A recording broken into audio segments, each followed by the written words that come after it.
So the experience of getting out to these barrier islands is pretty unique in itself, and that there's really good fishing all in the interconnected channels and marsh that you're moving through to get out there. Some of the best flounder fishing in the world, red fishing's out of control, tarpon at some points of the year. And for me, it's just, that part of the experience and going through it all to get to the hardest place to do it is, that's the most rewarding.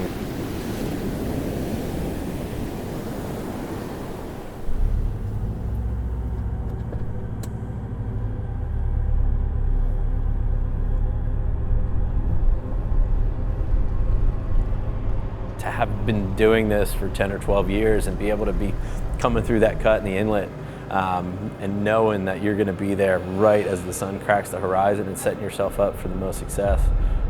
It just comes with learning the area, and it's something you just can't get away from once you do it a couple of times. Like, I will never go out there at 10 a.m. It's just not going to be in my makeup. I'm going to get there at 4 in the morning. We're going to load the boat up, and I'm going to wind back through all the creeks in the marsh, and I'm going to get there right as the sun's cracking the horizon.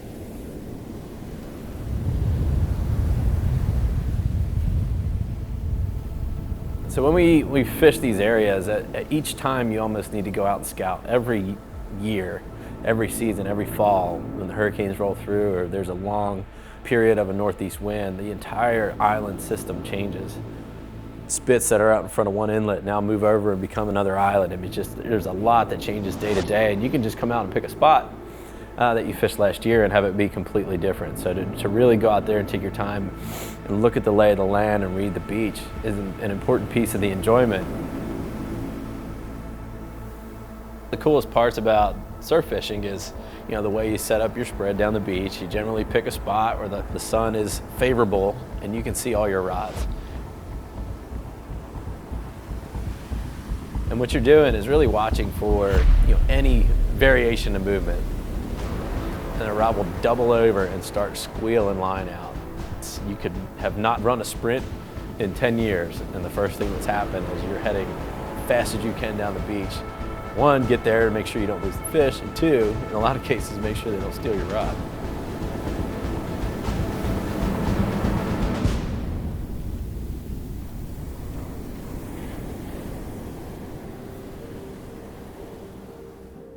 So other things you find out pretty quick is that you're just super exposed. You're getting wet all day. The sun is just beating down on you from the minute it cracks the horizon. It's one of the things that drives us to make better stuff. It's not just, hey, you need to be able to run in the cabin on a sport fisher. It's like, I might be stuck out there all day. And a lot of that goes into little nuances of the product that we build.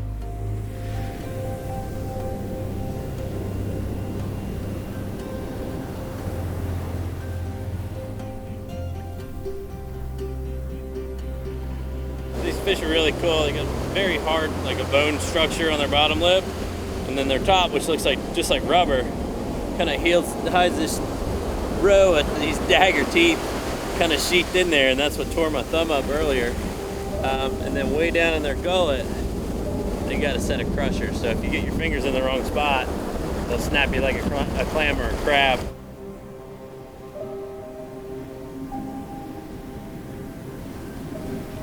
The reason I chase redfish off the beach is they just have an unrelenting will to not feel sand on their belly. The first 50 yards of your fight with the redfish prior to getting into the last 40 is the easy part. The minute they start to feel sand, they start to strategically use the waves to make your life miserable. And in the surf, you're fighting with relatively light line and light drag, so you can cast far.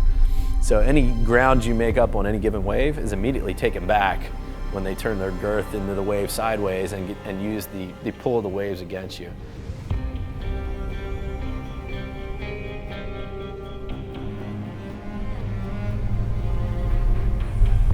There's such a diversity of life on these islands after not having humans on them for, it's probably been 50 years now, that you've got deer and you've got foxes and you've got every type of bird species you can imagine.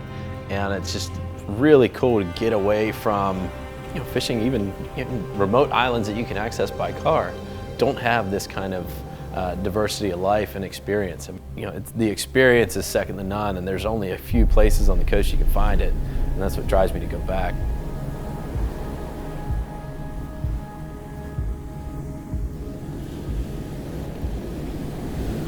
So fishing the surf this way, I mean, you're talking about cut bait on the bottom. You know, you can't pick what's going to pick up your bait, and a lot of times in those environments, it's a battle against the critters. You could have, you know, small bluefish that are coming in and just shred your bait like a pack of piranhas. You could have, you know, a spot where you just pull up and there's just a ton of crabs out there, and your baits are picked clean within 5 minutes.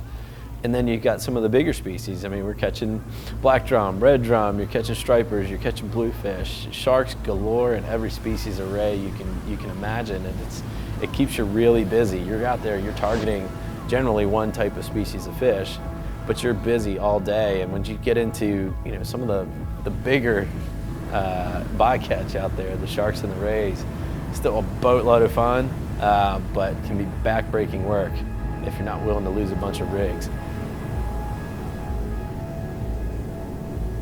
So we just finalized the pinnacle of surf fishing out on these barrier islands, which is a ray slam. So we had a cow nose, butterfly, and we just caught our first southern. So we're full up on those. Now we're ready to catch some redfish. It's been a long road today. We're down the last 3 hours, but hopes are high. The tide's going to turn here in about an hour, and we'll catch that first little bit of incoming on the last light of the day.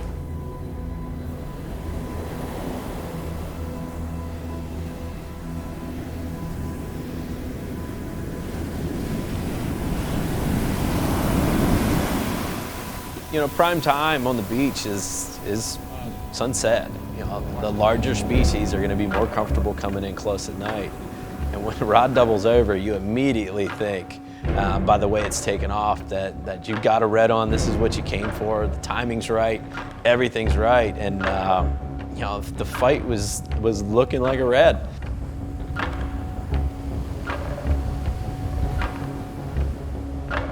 You know, we eventually got that shark up on the beach. It was one of the bigger ones at the trip. Just really cool having that last glimmer of hope, having the sunset in the backdrop, and getting something to put your hands on. I absolutely love surf fishing. I couldn't put my finger on why. I get to fish all over the world, and giving my druthers with 1 day to fish, that's where I'm going. I'm packing up the skiff. I'm gonna go out there. I'm gonna beat myself up chasing these fish around the surf. And that's what drives me to go back, and that's why when the calendar allows next year, I'm gonna go back there and, you know, I'm gonna try to catch the biggest one there is.